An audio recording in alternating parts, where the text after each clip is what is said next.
నిన్నటి నుంచి కూడా సోషల్ మీడియాలో పాస్టర్ అభినవ్ దర్శన్ ఎవరైతే ఉన్నారో అతనికి సంబంధించి వీడియోలు తెగ చక్కర్లు కొడుతూ ఉన్నాయండి. కొంతమంది రకరకాలుగా ప్రచారం చేయడం అప్పుడే స్టార్ట్ చేశారు. ఈ ఎవరైతే దాడికి గురైన ఈ అభినవ్ దర్శన్ ఎవరైతే పాస్టర్ ఉన్నారో ఆయన కూడా హాస్పిటల్ నుంచే మీడియాతో మాట్లాడుతూ మళ్ళీ ప్రధాన మీడియా సాక్షితో మాట్లాడుతూ తన మీద కుట్ర చేశారు. నన్ను కూడా ప్రవీణ్ పగడాల లాగా చంపేయాలని చెప్పేసి చూస్తున్నారు. గతంలో ఎలాగైతే ప్రవీణ్ పగడాల కేసులో అంటే ఈ పాస్టర్ ఎవరైతే ఉన్నారో ఈ అభినవ్ దర్శన్ ఎవరైతే ఉన్నారో అతను చెప్పే విధానం ఎలా ఉందంటే ఈ ప్రవీణ్ పగడాల కేసులో కావాలని చెప్పేసి ఈ సీసీటీవీ ఫుటేజ్ని అంట సృష్టించారంట. అంటే అతను తెలివితేటలకి అక్కడ మెచ్చుకోవాలన్నమాట. సరే ఏదో దాడి జరిగింది, నిన్నటి నుంచి వీడియోలు వైరల్ అవుతున్నాయి. సో ఆ వీడియోలు చూసినప్పుడు కూడా మాకు కొంత అనుమానం కలిగింది. సరే తొందరపడి ఎందుకు వీడియోలు చేయడం అనవసరంగా, అది జరిగిందా లేదంటే డ్రామానా ఏంటో పోలీసు విచారణలో ఖచ్చితంగా తేలుద్ది అని చెప్పేసి వెయిట్ చేసాం. అయితే ఇప్పుడు తేలిపోయిందండి. ఇదంతా కూడా ప్రీ ప్లాన్డ్ స్కెచ్ మాట. ముందుగా వాళ్ళే మనుషుల్ని మాట్లాడుకొని కొంతమందిని ఇన్స్టాగ్రామ్లో పరిచయమైన కొంతమంది వ్యక్తులతో పరిచయం అంటే మాట్లాడి మేము పలానా చోట ఉంటామో మీరు రండి మాట్లాడదాం, ఎలా దాడి చేయాలి ఏం చేయాలి అనేది మేము వివరంగా మీకు చెప్తాము, మేము ట్రైన్ చేస్తాం మిమ్మల్ని అని చెప్పారని పోలీసు విచారణలో తేలింది. ఎవరైతే దాడి చేశారో మనకి ఆ వీడియోలో స్పష్టంగా కనబడుతున్నారు చూసారా. డోర్ తీసినప్పుడు ముఖానికి ఒక టవల్ లాంటిది కట్టుకున్న వ్యక్తి, ఒక కుర్రోడు లాంటి వ్యక్తి, ఆ కుర్రోడు వీడియో ఒకటి విపరీతంగా మీడియాలో వైరల్ అవుతుంది. ఇదేదో నేను బయట నుంచో ఇంకోటి నుంచో చెప్పట్లా, ఇవాళ ప్రధాన మీడియాలో టీవీ5లో కావచ్చు, లేదంటే బిగ్ టీవీలో కావచ్చు, ఆర్టీవీలో కావచ్చు, ప్రధాన మీడియా ఛానల్స్ అన్నీ కూడా ఈ అంశానికి సంబంధించి ఏవైతే ఆడియోలు ఉన్నాయో వీడియోలు ఉన్నాయో వాటిని ప్రచారం చేస్తున్నారు. ఒకసారి వినిపిస్తామేనండి.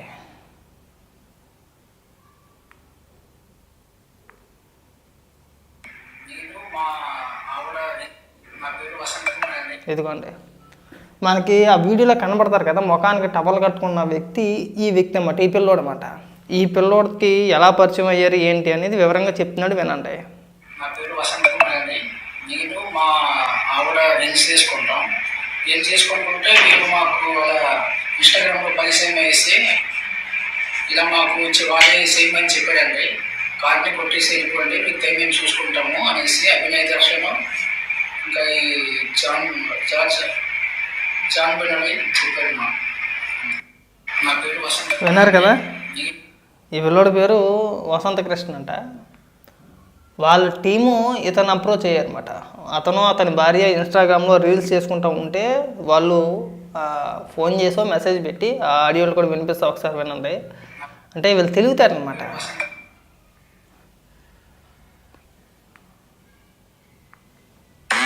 దాటిన తర్వాత కొంచెం ముందుకు వస్తే క్రేన్ తో కొండను దేవుని మట్టి కనపడుద్ది. ఆ మట్టి కాడి నుంచి కొంచెం ముందుకు వస్తే లెఫ్ట్ సైడ్ మట్టి రోడ్డు కనపడుద్ది లోపలికి. ఆ మట్టి రోడ్డు లోపలికి వెళ్ళండి.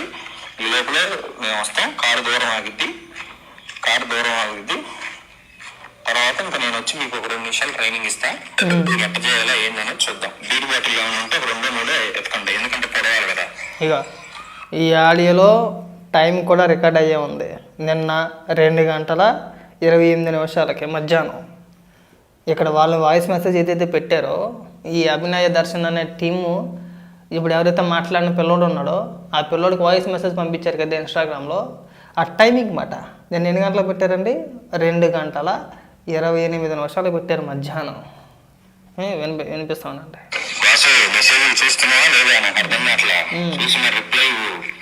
వాన పడుతుంది. వాన పడితే మనకు ప్లస్ అంటే బైక్లో వెళ్ళి నడిచే వాళ్ళు ఎవరు రారు కాబట్టి కంటెంట్ చేసుకొని మనం హ్యాపీగా వెళ్ళిపోవచ్చు.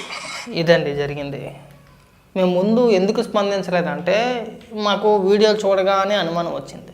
ఎందుకంటే వీళ్ళ కారులో ఉన్నది 3, ఇద్దరు వెనకాతలో ఒక వ్యక్తి, వచ్చింది 3 అనుకుందాం. పోనీ ముగ్గురు అనుకుందాం. వీళ్ళు ఉన్నది 3, వాళ్ళు వచ్చింది 3. సరే డిఫెండ్ చేయాలనుకుంటే 3 చేయొచ్చు, కానీ ఒక వ్యక్తి సపరేట్గా వీడియో తీస్తూ అయ్య బాబా అయ్యగారు అయ్య బాబా అయ్యగారు అయ్య బాబా అయ్యగారు అన్నప్పుడే మాకు అనుమానం వచ్చింది. ఒకవేళ నిజంగా అంత దాడి జరుగుతూ ఉంటే, ఒక వ్యక్తిని చంపేస్తూ ఉంటే, ఒక వ్యక్తి పైన దాడి చేస్తూ ఉంటే వీడు అయ్యగారు అయ్యగారు అని చెప్పేసి వీడియోలు ఎందుకు తెస్తాడండి? వెళ్ళి ఏదో చేయాలి కదా, అడ్డుకోవడమో లేదంటే ఎదురుదాడి చేయడమో లేదంటే కాపాడే ప్రయత్నం చేయడమో ఏదో ఒకటి చేయాలి. కానీ అయ్య బాబా అయ్యగారు అయ్య బాబా అయ్యగారు అయ్యగారికి ఏమైపోయిందండి, ఒరే ఎవర్రా మీరంతా అని అడుగుతారండి. కాదు అభినయ దర్శన్, నీకేమైనా సిగ్గు అనిపిస్తుందా? నీ పైన మేము నిన్నమన్నాడు దాకా ఎందుకు వీడియోలు చేయలేదంటే ఎందుకే చేయలే. నువ్వు ఒకడివి, అజయ్ కుమార్ ఒకడున్నాడు, ఆడొకడు. మీరు 2-3 రోజుల క్రిందట వీడియోలు చేసినప్పుడే మాకు డౌట్ వచ్చింది, వీళ్ళు ఏదో మళ్ళీ పక్కాగా స్కెచ్ చేస్తున్నారు, వీళ్ళు ఏదో ఒక ప్లాన్ చేస్తున్నారో, సింపతి కొట్టేసే ప్రయత్నాలు చేస్తున్నారో, అడి చేసి ఇటు చేసి మమ్మల్ని పాస్టర్ ప్రవీణ్ పగడాల అంశాన్ని మళ్ళీ తెర మీదకి తీసుకొచ్చి ఏదో జరిగిపోయిందని చెప్పే ప్రయత్నాలు చేస్తారు, ఒక సింపతి ప్లాన్ చేస్తారని చెప్పేసి మేము అప్పుడే అనుకున్నాం. ఈ డ్రామాలు ఆపేయండి. మతపరమైన అంశాల గురించి, మతపరమైన విద్వేషాలు రెచ్చగొట్టే విధంగా సామాన్య ప్రజల్ని రెచ్చగొట్టే ప్రయత్నాలు చేయమాకండి. దానివల్ల ఎలాంటి ఉపయోగం లేదు. ఇప్పుడు దొరికేసింది ఎవరో మీరే. దొరికింది ఎవరండి? పోలీసు విచారణలో ఏం తేలింది? మీ అంతటా మీరే కావాలని చెప్పేసి మనుషులు పురమాయించుకొని ప్రీ ప్లాన్డ్గా మీ పైన మీరే దాడి చేయించుకున్నారని చెప్పేసి విచారణలో తేలింది. ఆ ఆడియోలో బయటకు వచ్చినాయి, ఆ వీడియోలో బయటకు వచ్చినాయి. ఇవాళ మెయిన్ స్ట్రీమ్ మీడియాలో ఆ వీడియోలో వైరల్ అవుతున్నాయి. ఇదేదో నేను కల్పించని చెప్పట్లా. ఒకసారి మెయిన్ స్ట్రీమ్ మీడియా మొత్తం కూడా ఈ వ్యవహారం గురించి దుమ్మెత్తపోతున్నారు. మతపరమైన విద్వేషాలు ఈ విధంగా రెచ్చగొడతారా అని చెప్పేసి అని సిగ్గనిపించట్లేదా అండి కాస్తైనా సరే? అంటే మీరు ఒక రకమైన ఇదిలో ఉండి ఏదో రకం మతపరమైన అంశాన్ని రెచ్చగొట్టే విధంగా చేయాలి, కులాల మధ్యన మతాల మధ్యన చిచ్చు పెట్టాలి. అదిగో పాస్టర్ ప్రవీణ్ పగడాలని చంపేశాడు. ఎవడు చంపేశాడు? ఎవడు చంపేశాడండి? ఏం ఆధారాలు ఉన్నాయని చెప్పేసి మాట్లాడుతున్నారు. పోలీసు విచారణలో దాదాపు 300 సీసీ కెమెరా ఫుటేజ్లు బయట పెడితే అవి అబద్ధం అంటండి, అవి క్రియేట్ చేశారంట. ఈ పోరంబోకేదోలు వచ్చి ఇక్కడ తాడు బంగరం లేకుండా ఒక ప్రెస్ మీట్ పెట్టి ఏది పడితే అది వాగితే అది నిజమంట. ఇక్కడ ఆధారాలని పక్కకి వెళ్ళిపోయినాయి అంటే ఈ బోకేదోలు వచ్చి మాట్లాడితే అది నిజమైపోయిందా? పాస్టర్ ప్రవీణ్ పగడాల గారి కుటుంబ సభ్యులు ఎవరో కూడా దాన్ని హత్య అని చెప్పేసి ఎవ్వరూ మాట్లాడట్లేదండి. వాళ్ళకు ఒక క్లారిటీ ఉంది, వాళ్ళ కుటుంబ సభ్యులకు ఒక క్లారిటీ ఉంది. ఆయన మృతి పైన వాళ్ళ కుటుంబ సభ్యులకి క్లారిటీ ఉంది, వాళ్ళు మాట్లాడట్లా. ఎందుకంటే వాళ్ళకి తెలిసి ఎలా చనిపోయాడు అనేది పోలీసులు పక్కా ఆధారాలు కుటుంబ సభ్యులకు వివరించి చూపించి ఇదిగోనమ్మా ఇలా చనిపోయాడు మీ భర్త అని చెప్పేసి వివరంగా చెప్పిన తర్వాత కుటుంబ సభ్యులు సైలెంట్గా ఉన్నారు. ఊర్లో పిల్లకి కుక్కల హడావడి అని చెప్పేసి మాకు రాజమండ్రిలో కుక్క ఉంది, ఒకటి పేరు ప్రస్తావిస్తే బాగోదు. ఆడొకుడు ఈడొకుడు, వీడితో పాటు ఆ అజయ్ గడు ఒకడు, వీళ్ళంతా కూడా ఏదో రకంగా ఇగో ప్రభుత్వం చేయించిందని ఒక ఎదవా ఏ ఆధారాలు లేకపోయినా సరే. మరి ఇదేంట్రా ఇన్ని ఆధారాలు బయటపడ్డాయి, మరి దీనికేం సమాధానం చెప్తారు? ఇప్పుడు నిన్నటి నుంచి తగ్గొడ్లు దించుకున్నారు కదండి. మాకేమీ అభినయ దర్శనపైన ఏం కోపాలు లేవు, లేదంటే మతపరమైన అంశాలపైన ఏదైనా విద్వేషం రెచ్చగొట్టాలనే ఉద్దేశం మాకు లేదు. ఎందుకు ఇన్ని డ్రామాలు ఆడాల్సిన అవసరం ఏముంది? నీ పైన నువ్వు దాడి చేయించుకోవాల్సిన అవసరం ఏముందండి? 2 రోజుల కిందటే ఒక వీడియో చేశాడు, పాడేరు నియోజకవర్గం నుంచి మమ్మల్ని వెళ్ళిపోమంటున్నారు, ఫోన్ చేసి బెదిరిస్తున్నారు అని చెప్పేసి. అప్పుడే అనుకున్నాను మేము ఈ పిచ్చిన కొడుకులు ఏదో ఒకటి ప్రీ ప్లాన్డ్గా ఏదో ఒకటి ప్లాన్ చేస్తారని చెప్పేసి అప్పుడే అనుకున్నాం. మీ అంతటి మీరు ప్రీ ప్లాన్డ్గా ప్లాన్ చేసుకొని మీ పైన మీరే దాడి చేయించుకొని ఎవరిని బ్లేమ్ చేయాలని చెప్పేసి అని, ఏం సాధిద్దామని, ఎవరిని రెచ్చగొడదామని చెప్పేసి అని. పోనీ రాజకీయంగా మీరు ఏమైనా లబ్ధి పొందుతారా అంటే ఆ అవకాశం లేదు. ఎందుకంటే నువ్వు పెట్టిన పార్టీ పేరు నీకైతే నీకు మినహాయించి 10 మంది కూడా పట్టుమని గుర్తుండదు, ఎవరికి తెలియదు. నీ వెనకాల తిరిగేది ఎవడరా అంటే ఆ సాక్షికి సంబంధించిన వాడు ఎవడన్నా తిరిగితే నీ వెనకాల ఆడే తిరగాలి, వాడే వచ్చాడు పొలం అని చెప్పేసి అని. ఇక్కడ మతపరమైన అంశాలను తీసుకొచ్చి మతపరంగా రెచ్చగొట్టి విద్వేషాలు రెచ్చగొట్టి ఏ పార్టీకి మేలు చేయాలనుకుంటున్నారండి? వైఎస్ఆర్సీపీ పార్టీగా? మీరు వైసీపీ పార్టీకి ఉడిగి చేయాలనుకుంటున్నారా? సరే ఈ డ్రామాలన్నీ వర్కౌట్ అవ్వవు, అది గతం. సోషల్ మీడియా లేని యుగంలో మీరు ఆడిన డ్రామాలో మీరు చేసిన విష ప్రచారాలు ఆనాడు వర్కౌట్ అయినాయి. ఆ రోజున ప్రచారం చేశారు, జనం నమ్మారు కాబట్టి 2019లో మీకు అధికారం కట్టబెట్టారు. అధికారం కోల్పోయిన తర్వాత నీలాంటి పకోడీలను ఎంతమంది తీసుకొచ్చినా జనం నమ్మే పరిస్థితుల్లో లేరు. ఈ పిచ్చి పిచ్చి డ్రామాలు మానేయండి.